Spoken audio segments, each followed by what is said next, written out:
My new favorite event of the Michigan high school hockey season. I'll be in the building all weekend long for this one, and you do not want to miss it. It's the Rick Deneweth Memorial, the North South Showcase up in Traverse City. Hit the subscribe button and let's talk every team and every matchup at the showcase this weekend. So I was doing some digging on the showcase, not the tournament, the showcase. 24 games in total, 14 teams currently ranked in my top 25, and probably another 5 or 6 that I'd have on the bubble as well, in that 25 to 40 ish range as well. So the slate of teams, I'm not sure has ever been this good at the North South Showcase. It just continues to get better and better every single year. 12 top 25 matchups. That means half of the games in Traverse City this weekend will be between teams with a number next to their names. That's a big deal. All under one rink, no less, there at Center Ice Arena, one of my favorite arenas in the state there. This event has really grown year over year over year since its inception here in 2013. I've been going to this tournament on and off, one as a spectator, as an evaluator myself, but then also as a coach. I was with Livonia Stevenson for 4 years, and this was a staple in our calendar, in our schedule each year. The Traverse City trip was almost a mandate for us because it did so much for us as a team, as a group. That one big road trip, you have other road trips throughout the season, sure, but this one in particular, we always felt was when our team started to come together. And I remember doing some like exit interviews the year we went to the state finals, and that was one of my cornerstone questions, was like, when did you feel this team started to come together as a group and realize it was a special one? And almost all of them, to a fault, said the Traverse City trip, the Traverse City trip, the Traverse City trip. So if you haven't done it before, I'd really strongly recommend a lot of teams here to make that your one big road trip. And I know a lot of teams do trips to the UP, and it kind of has a similar effect on the group. That's fair, but if you're looking for one that's maybe not as egregious of a trek, going 7 or 8 hours or more into the UP, a nice 3 or 4 hour shot to Traverse City is always a good one here too. So like I said, I've been a part of this event on and off now for a while, and I've seen it really grow. Those first couple of years with Livonia Stevenson, I don't mean to toot our own horns necessarily, but Stevenson was the big draw, the big team that was coming up there that everyone wanted to see or play against, right? And we typically played Central and West up there on a Friday and Saturday night. And for a long time, it felt like, anyways, and I could be wrong, but like Stevenson was that big ticket draw for the showcase. But that's not necessarily the case anymore. More and more top teams have been added to the mix, and it was a slow trickle, one after one after one, and now we're sitting here with half of the field ranked in the top 25, and even more that could make a case for a number as well. So the field, I don't know if it's ever been this good. I was looking at matchups, looking at teams that'll be in action in Traverse City, and it's really good top to bottom. Whether it's high quality coaches, high quality players, blue blood programs, and things like that. I'm always excited about this event, but this time around in particular, I think is going to be a special one. So okay, let me see. What else did I want to touch on? There's might be seen as a bit of a hot take, and I'm not trying to ruffle any feathers because I love the MIHL showcase. Don't get me wrong, but the North South showcase, for me personally, may be the best single event in Michigan high school hockey right now. And for a long time for me, that was the MIHL showcase. But uh could things change? Sure. But I got high expectations for this weekend. They do a fantastic job. Hospitality is great. The games have never been more competitive. The action, The two rinks, being able to bounce back and forth between the two. As much as I love the MIHL showcase, I do end up missing a lot. Three games happening all at one time. I can't possibly be everywhere and see everyone in action on those days. And then you're also kind of crowded, fighting for elbow room, trying to get in, squeeze in, and see some of those top games. It can be a little bit difficult, like I said, for me personally, as one person trying to catch all those games. The North South Showcase, a little bit more my speed. Not quite as many teams, but they are still very high caliber teams and matchups. And then obviously the luxury of just being able to bounce between the two rinks.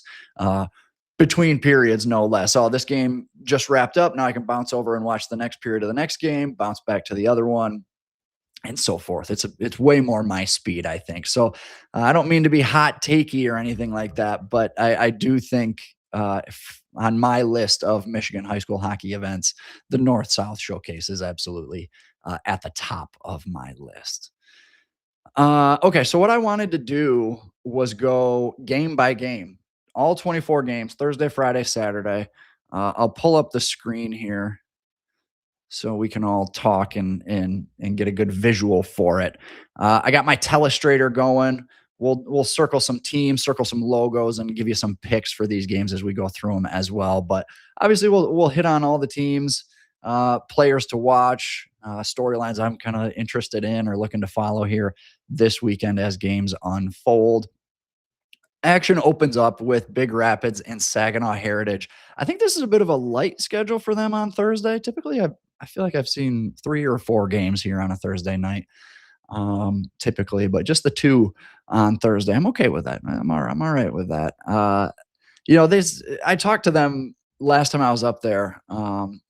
About like growing this event, expanding it as much as I love it. Like, can we squeeze in a couple more teams? What would that look like? And with just having the two sheets at center ice, it does kind of limit you in how many teams, how many games you can get in a single day and things like that. So certainly understand the logistics behind that. They did mention if they wanted to expand or grow it, they could look at How Ice Arena. They're a little down the road. But nonetheless, I kind of like the smaller, intimate feel to it. You get eyes on everybody that's in the building. Starting off here with Big Rapids and Saginaw Heritage. Big Rapids lost 4 of their last 5, coming off of but they are coming off of a big win over Traverse City, though, or Traverse City West. More recently, I think either early this week or over the weekend. They are giving up a good amount of goals, though. If you're watching any of the Big Rapids games, take the over because there's a lot of offense for both sides. Big Rapids giving up 3.6 goals per game. Brody Ozowski, obviously the big name for the Cardinals there, 16 goals, 25 points. But I'm looking forward to seeing guys like Wyatt Welch, Seth Perdue, Wyatt Skiera, Holden Foose in net too. There's some other guys there that I'm kind of intrigued by that are putting together some pretty strong seasons. And I'm curious to see kind of how those secondary scorers are going to fare this weekend for Big Rapids. Heritage, I think, is a pretty favorable matchup. The Hawks are just 1-10-0 this season. But the offense might have a chance to produce, though. I mentioned, Big Rapids playing a lot of high scoring games. It's an opportunity for guys like Riley Bamberger, Evan Smith, Ethan Ash to kind of get going a bit offensively. So I do expect this to be like a 5-3 type game, 6-4, with a lot of scoring. I'm obviously gonna lean here with the Cardinals. We'll take Big Rapids in the first game of the weekend. A lot of intriguing players there. I'm looking forward to watching though. And next game here, Cap City and Midland Dow. Caps are on a 4-game losing streak, and it's my understanding that they're pretty injured, pretty banged up. I've made the joke before about some other teams. The locker room is looking more like an emergency room with a lot of injuries piling up there. But as long as they've got Sean Story in net, they've got a chance. Leading scorer Dan Hansel too has got to get it going a bit. He's got 20 points, leads the team, but just 1 point in the team's last 4. So if he can pick it up, I think the rest of the Caps will start to pick it up as well. On the other side of things, Midland Dow, struggling a bit to string wins together. A win here, a loss there. Two wins here, a loss there. Actually played Wednesday night.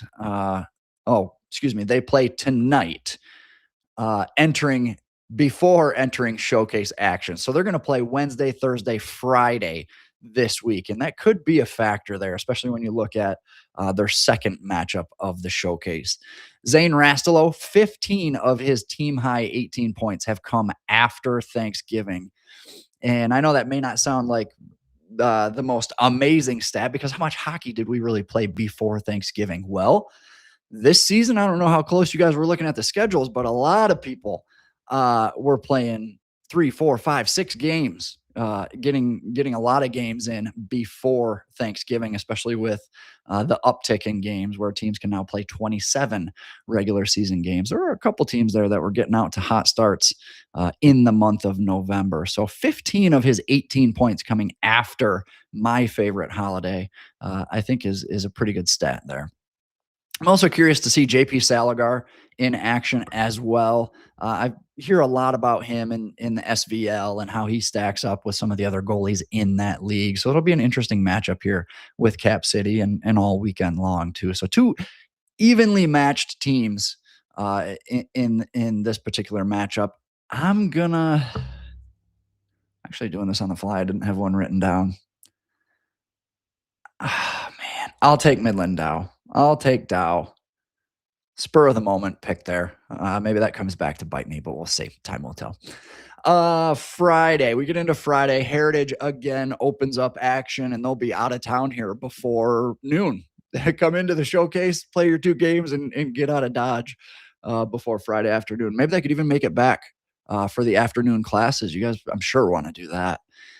Heritage to get back to school by, I don't know, 4th hour, 5th hour. Anyways, Caledonia unbeaten in their last 6, not counting tonight's game against Forest Hills Northeastern, which I would expect them to win as well. So you could be looking at a 7-game unbeaten streak for the Scots. Really doesn't bode well for a young Heritage team that I mentioned has been struggling as of late.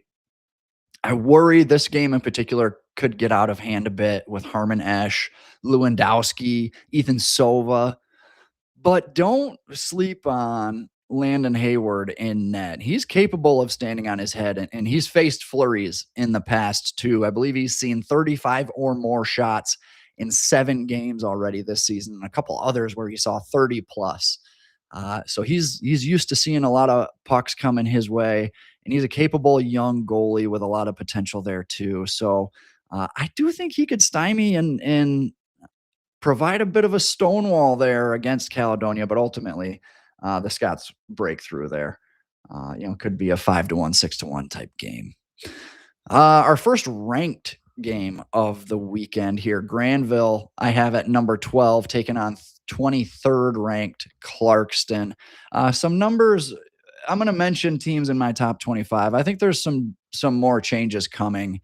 I haven't updated it since before Christmas. So the numbers you might hear on today's podcast might not be the same you see here on the website in a couple days. So Granville, they've been in every game they've played thus far, even in their 3 defeats. 2 of those losses were 1-goal games, and the 4-1 loss to Trenton was 2-1 heading into the 3rd. So Granville has been competitive wire to wire, which I love that about the Bulldogs. Clarkston, on the other hand, has been struggling this year. I know the 8-0 loss to Heartland last weekend should likely drop them out of my top 25. Some of those changes I mentioned earlier. Could be a low-scoring one, though, when you've got 2 stellar goalies on both sides. Brady Damien probably hasn't played his best hockey yet this season, but I know what he's capable of in net, and I think he could give Granville's offense some fits. I also expect Aiden Karras for the Bulldogs to play well as well. So you're going to have 2 goalies that are going to battle it out here, I think. It could be a low-scoring one. I'm going to take the Bulldogs to win like a 2-1 type game, low-scoring. We'll keep moving on down the list here. Big Rapids and Chip Valley. Chip Valley has won 4 in a row and 5 of their last 6. they're starting to play some of their best hockey, and I feel like that's a trend with Chip Valley over the last couple of years, where they really start to hit their peak in mid to late January, and they typically show well at this showcase. The last couple of years, I've gotten to catch them in action here. I feel like they tend to stockpile wins and come away with a sweep in this particular event. I don't see Big Rapids providing much resistance in this matchup, and Chip could run away with this one. Cam Staskowski, Caleb Peterson, Nolan Young. I like Chip in a high scoring one, something like 6-3, 7-4 type game. So give me Chip here.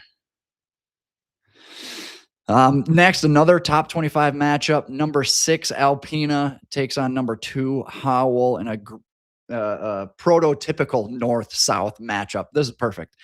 I think this is going to be closer than the experts think. And when I say experts, I don't know, I mean myself and a couple others, but some of the other talking heads in the high school hockey space. I think this could be a really close game. Howell's done a great job with these long road trips. They're 4-0 in games outside of Metro Detroit. And I like them to win here too, but don't be surprised if this one is a one goal game midway through or even into the third period where Alpina is playing them tough. The Wildcats have some surprising losses, to Escanaba, TC Central. Those are two teams Escanaba I have ranked below Alpina, and then TC Central I don't even have in my top 25. So maybe surprising losses there, and then also pretty non-competitive 6-0 loss to Powers, and then obviously the 7-1 loss to CC. But Clark Weir leads this team in points. He's got 12 in the last 5 games. We're picking up steam along with obviously your go-to guy in Gavin Winterstein and his brother Beckham Winterstein. I think Alpina can play him tough here and could really put on a strong showing. Howell wins, but it's like I said, closer than the experts think. I'll put it that way. Cap City here with their second game of the showcase, taking on Bay City. Bay City, it's amazing what just one or two high caliber players can do for a program like Bay City. And I think that narrative is true for a lot of teams around the state. Former AAA guys, Cade DeRussell, Louis Adair, Carter Richard, those were kind of late adds to the roster this season. Some of those guys, I'm not sure Coach Zach Schock knew if they were going to be coming until mid to late October. And these guys came in and obviously just have an immediate impact and change the perspective of the season completely. This was a young kind of rebuilding team that could be, potentially a 500 team without those three guys on it. And now that trio really propels them into being a 10-win team at winter break with a chance to really make some noise in the D3 playoffs. So the Wolves are going to be one to watch here down the stretch. Keep an eye on them. And I know we're talking North-South showcase, but 2 weeks from now, they take on Eisenhower, who's also in the showcase. Great scouting opportunity there, coaches. Make sure you check out your upcoming opponents. I think that matchup between Ike and Bay City could be a very interesting matchup. Now, Bay City's got to go to Mount Clemens to take on the Eagles. So that's always a tough road trip. But I think that matchup gets very, very interesting in the future. I didn't have a pick for this one either. Where am I leaning here? Cap City, Bay City, Battle of the Cities. I'm going to take Bay City here, which is going to be a tough one for Cap City to go 0-2 and extend kind of that losing skid. But I'm going to roll with my Bay City Wolves there.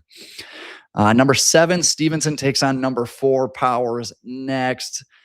Stevenson, I'm just curious what team is going to show up. The one that waxed Trenton and took care of Brighton not once but twice, or the one that lost to Jackson and Huron Valley. And that's no slight to either Jackson or Huron Valley. Those are good teams with good players.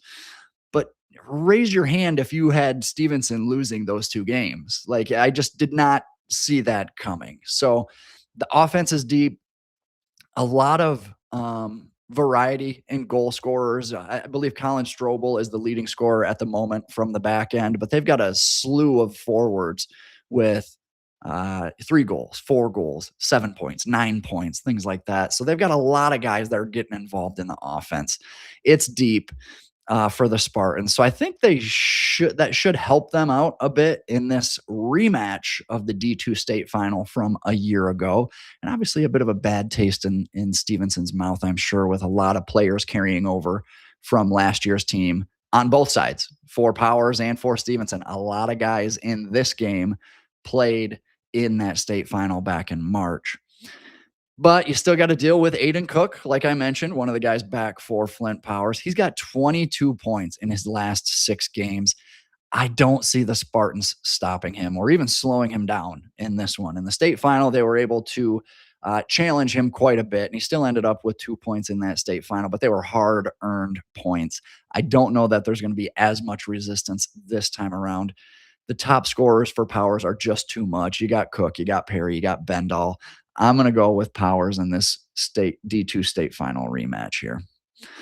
Eisenhower, I was just talking about them briefly. Number 13 in my top 25, taking on number 22 Byron Center.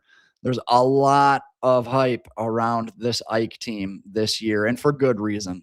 Their top guys are studs.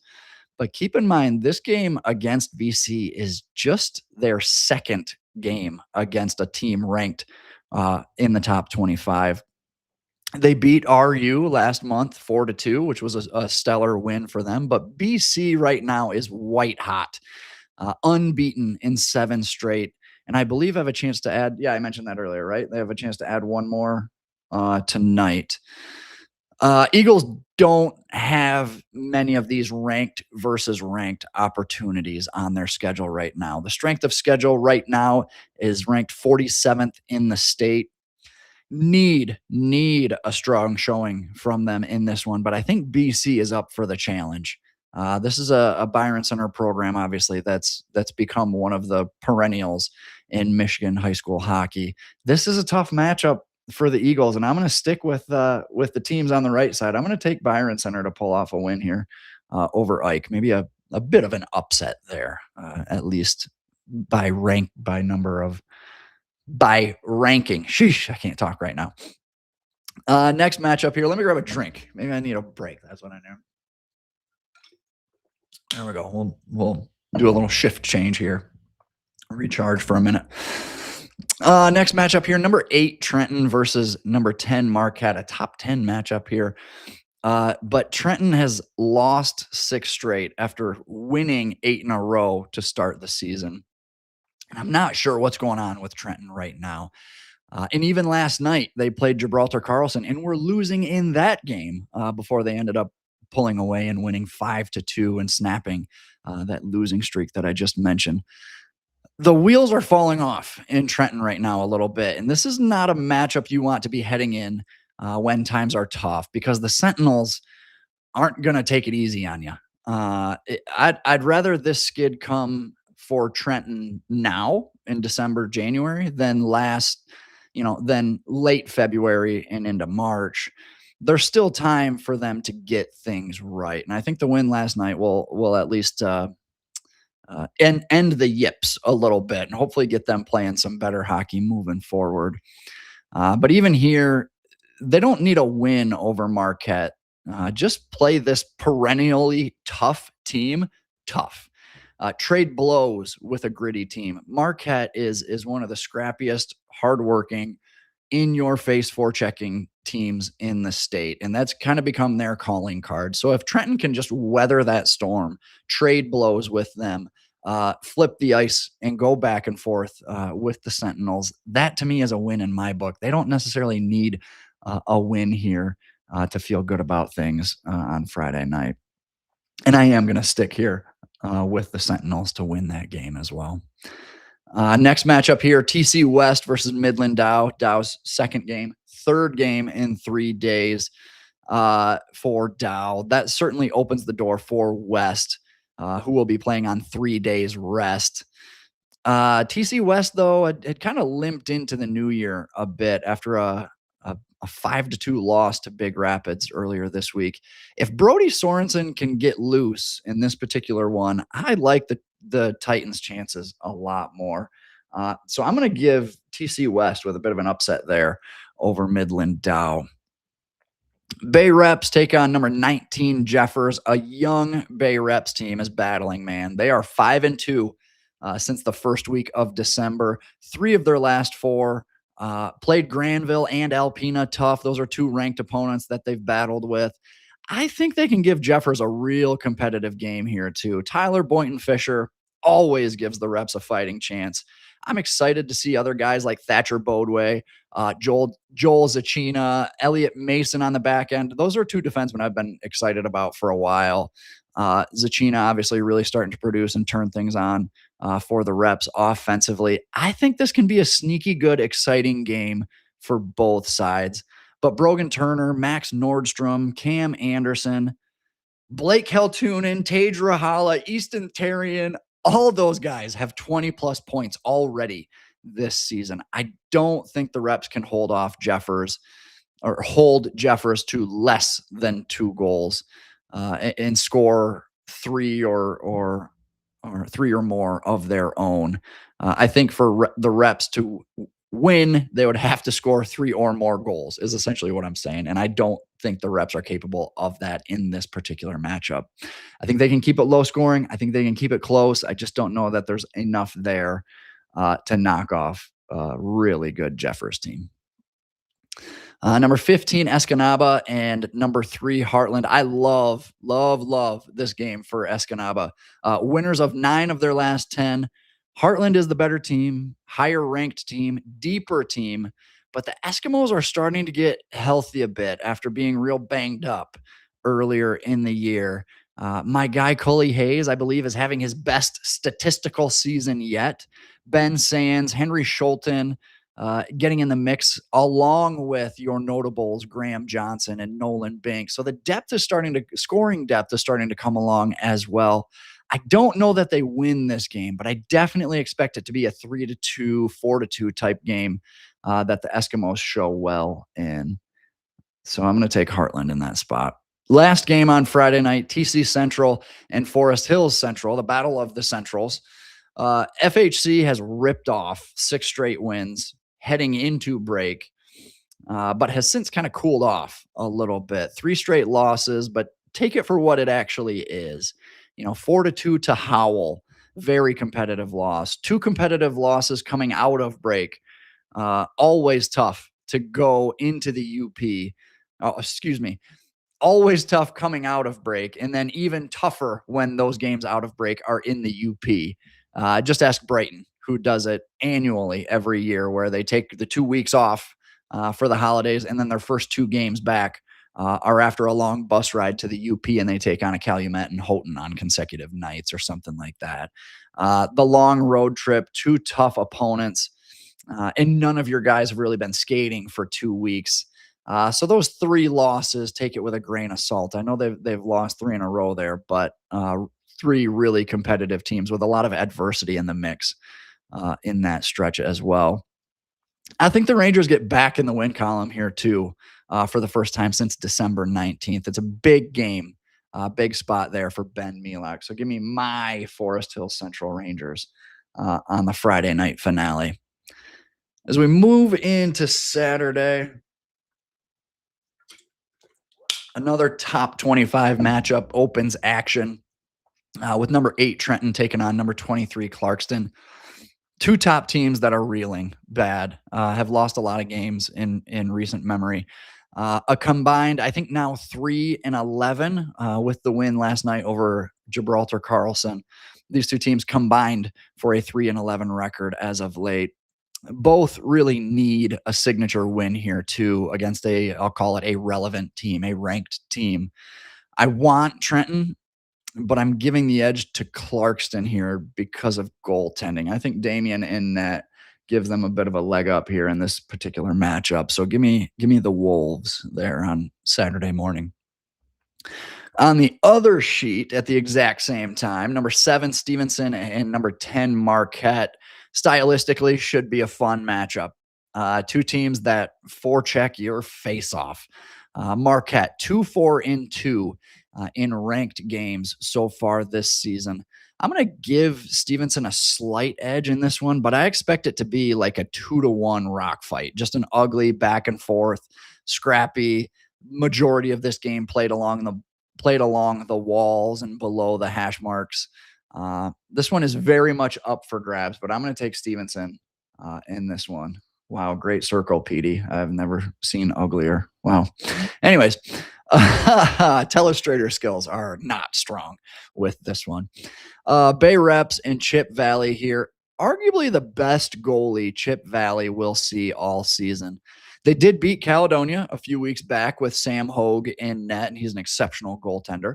And actually a pretty good comp, I think, as Chip Valley goes to face potentially Tyler Boynton Fisher here with the Reps.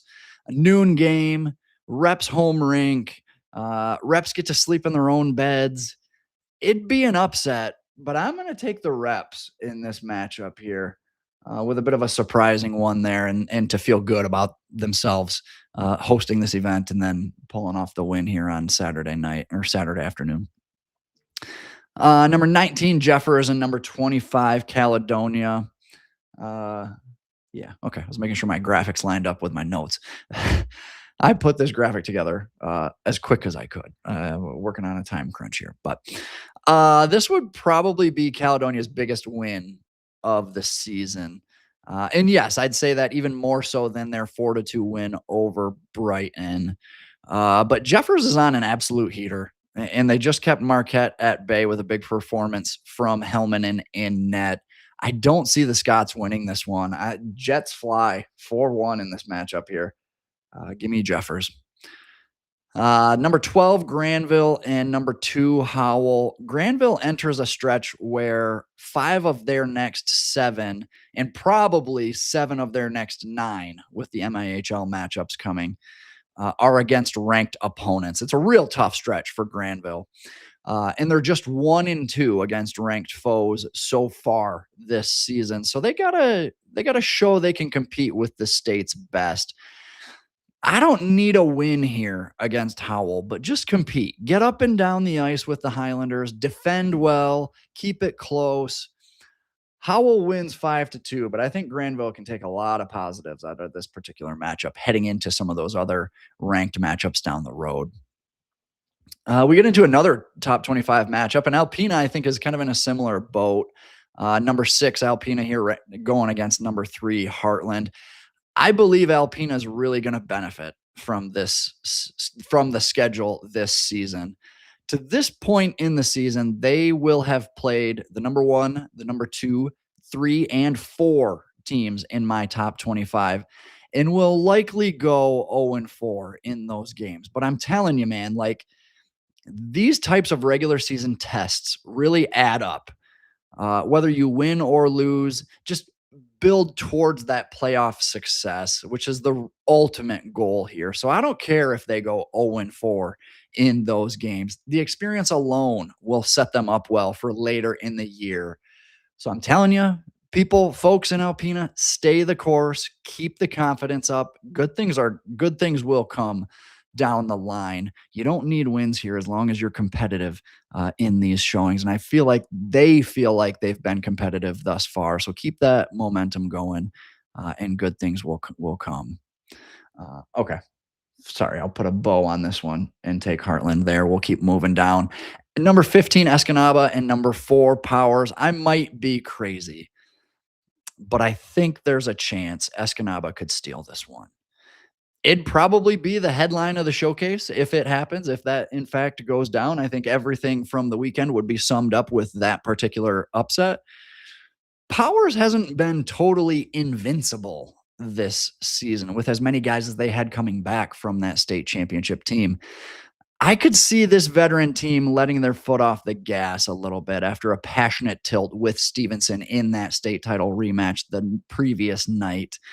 And Powers, I've had some people reach out to me expressing concern. Oh, you're worried about Powers. They look like they're taking a step back because of certain games, certain losses, or certain results in general. I don't feel that way about Powers. To me, Powers is kind of like the Kansas City Chiefs of the last couple of years.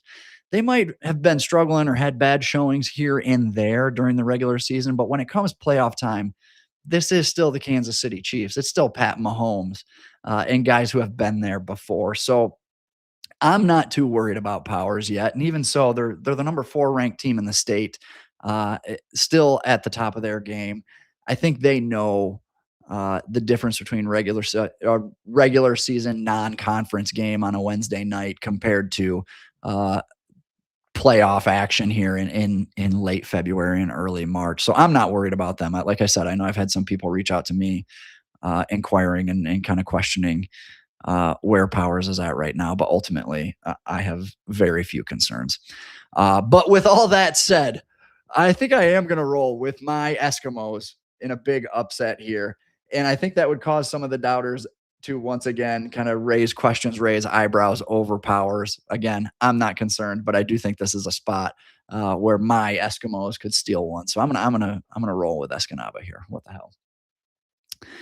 Number 13, Eisenhower takes on Forest Hill Central. This isn't a ranked game for Ike, but it might as well treat it like one because FHC is playing like one with wins over ranked East Grand Rapids, ranked Clarkston, and competitive games against ranked Howell, ranked Heartland, and ranked Calumet as well.